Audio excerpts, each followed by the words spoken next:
ዓለም ቢሰለጥን ወሎና ወሎዬን ነው የሚመስለው። ይህ ስልጡን ህዝብ፣ ይህ የዘመነ ህዝብ በየታሪክ መታጠፊያ ዋጋ እየከፈለ ነው ያለው። ዘመን ሄዶ ዘመን በተተካ ቁጥር ሲሞት ሲፈናቀል ሲዋረድ የኖረው እየሞተ እየተፈናቀለ እየተዋረደ ያለው ባለመደራጀቱ ነው። የተደራጁ 5000 ያልተደራጀ 50 ሚሊዮንን ይነዱታል። ይሄ የዓለም እውነታ ነው። ቀልቡን፣ ጉልበቱን፣ ዕውቀቱን፣ ገንዘቡን ለሚወዳት ሀገሩ ኢትዮጵያ ሲል ሲያባክን ከስር ዚምዛም የፈሉ ጠላቶቹ በመንጋ እየተደራጁ ሲያጠቁት ነው የኖሩት፣ ሲገሉት ነው የኖሩት፣ ሲያፈናቅሉት ነው የኖሩት። አሁንም እያፈናቀሉት እየገደሉት እያሳደዱት ነው ያሉት። መፍትሄው መሰባሰብ ነው። መፍትሄው መደራጀት ነው። መፍትሄው መሰልጠን ነው። ልክ እንደናንተ መፍትሄው መዝመት ነው። ጠላቱ መጣበተው ነው። እኛ ስንሰባሰብ፣ እኛ ስንደራጅ፣ እኛ ጠላትን ለመደምሰስ በሚያስችል ቁመና ላይ ስንገኝ በመጀመሪያ ደረጃ ጠላት ሊያጠቃን አያስብም። ሊያጠቃን ፈልጎ ይመጣ እንኳን በብርሃን ፍጥነት ቀምሶ ይመለሳል።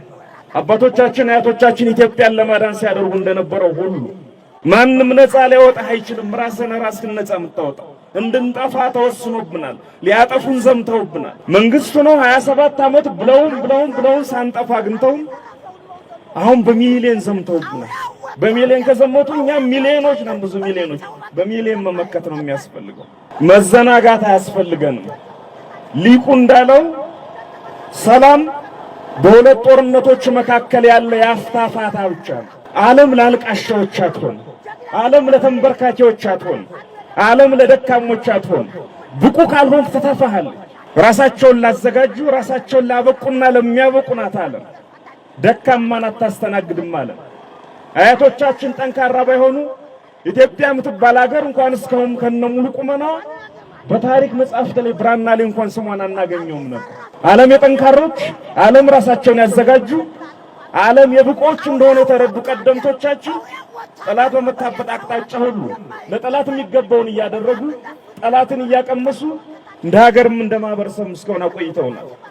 ስለዚህ እኛ ትውልድ መንፈስፈስ የለበት። ህወሓትን እናሸንፈዋለን። ቃሌን ያዙት። ህወሓትን እናሸንፈዋለን። ያውን በቃ ህወሓት ሲሸነፍ ግን የአማራ መከራ ያበቃ። ብዙ ጠላቶች አሉ። ከህወሓት ጋር የተፈጠሩ፣ ከህወሓት በፊት የተፈጠሩ፣ ህወሓት የፈጠረቻቸው ብዙ ጠላቶች አሉ። ለሚቀጥሉት 50 ዓመታት በኔ እምነት፣ በኔ አረዳድ፣ በኔ ትንታኔ አማራ በቂ እንቅልፍ የሚተኛ አይመስለኝም። በእኛ ሳይሆን በልጆቻችን የሚያልቅ ትግል ነው የጀመርነው።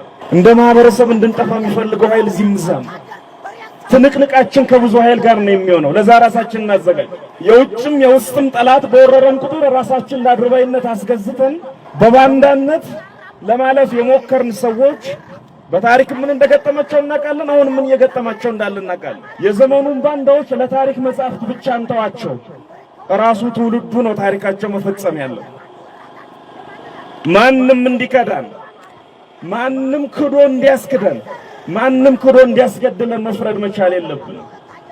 እንነሳ፣ ባንድ እንቁም፣ በህብረት እንቁም። ነገ ጠላቶቻችን እንኳን ወንዝ ተሻግረው ድንበር ተሻግረው መጥተው ሊያጠቁን ሲያስቡ ብርክ ይዟቸው ምኝታ ቤታቸው ውስጥ ጓዳቸው ውስጥ እንዲቀሩ ማድረግ በሚያስችል አኳኋን ራሳችንን እናጠናክራለን። በዚህ 100% እርግጠኛ ነኝ። አማራ ሃይማኖተኛ ህዝብ ነው። ሙስሊሙም ክርስቲያኑ ለሃይማኖትና ለሃይማኖታዊ ሴቶች ራሱ የሚያስገዛ ህዝብ ነው። ቀኝህን ሲመታ ግራ ጉንጭህን ስጠው ሃይማኖታዊ ሴት ነው። በዚህ ወቅት አይሰራ። ቀኝ ጉንጭን ከመጣ ቀኝ አይኑን አጥፈው፣ ካለዛ መኖር አንችልም። ያጠፉናል ጠላቶቻችን። ቀኝን ሲመታ ግራን ከሰጠው ሃይማኖተኛ ሊያስብልህ ይችላል። ለዘመኑ አይመጥንም እንጂ እንዳልሁት ቀኝን ሲመታ ግራን ብሰጥ ምናልባት ሃይማኖተኛ ብትባል ነው። እህትህን በመንጋ ሲደፍራት፣ እናትህን በመንጋ ሲደፍራት፣ አባትህን በራብ ሲገለው፣ ህፃናት እህትና ወንድም ልጆችህን በራብ ሲገላቸው፣ ለጅብ ሲሰጣቸው ዝም የምትል ከሆነ ግን ሃይማኖተኝነት ሳይሆን ፍርሃት ነው። ከፍርሃት ቆፈን መውጣት አለብን። ዛሬ ተመራቂዎችን ለማየት የከበባችሁ ወጣቶች በሙሉ መሰረታዊ የውትድርና ዕውቀት ሊኖራችሁ ይገባል። ጠላት ሊያርድ ወደ ተራራ ሲጎትት እየተጎተትክ ነው እንደምትሄደው። ሲጀመር እንዴት ጠላት ሰውነት ላይ እጁን ያሳርፋል? ራሳችንን እናዘጋጅ፣ እንሰባሰብ፣ እንደራጅ፣ እንሰልጥን፣ እንዝመት። ይህን ካደረግን በእርግጠኝነት በቅርብ ርቀት ድሉ የኛ ነው የሚሆነው። ቻይናዎች እንደሚሉት እያንዳንዱ በሽታ የራሱን ሐኪም ያስነሳል። በዚህ 50 ዓመት የኢትዮጵያን ሰማይ ላጨማለቀ በሽታ የኔ ትውልድ ተነስቷል። እናክመዋለን፣ እናርመዋለን። እያንዳንዱ ደራጎን አራጁን ቅዱስ ጊዮርጊስን ይወልዳል ይላል አንድ ካሊድ ጅብራን የሚባል ፈላስፋ። የጠላቶቻችን አራጆች ቅዱስ ጊዮርጊሶች እኛን የኔ ትውልድ ነው። እያንዳንዱ ጎልያድ ሊያሸንፈው የሚጠብቀው ዳዊት ይፈጠርለታል ይላሉ አቡነ ሽኖዳ።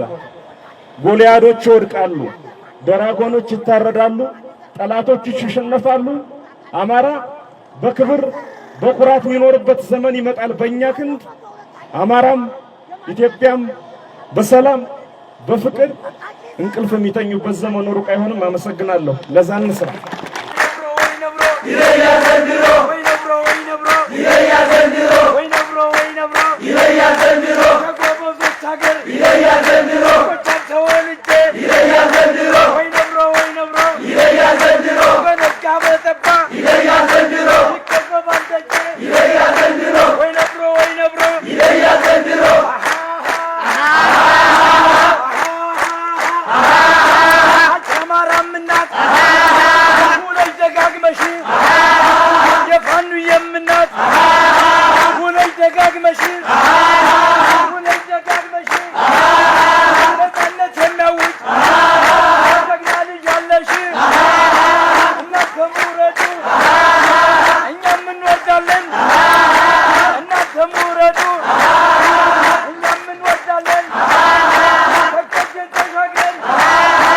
እንገናኛለን።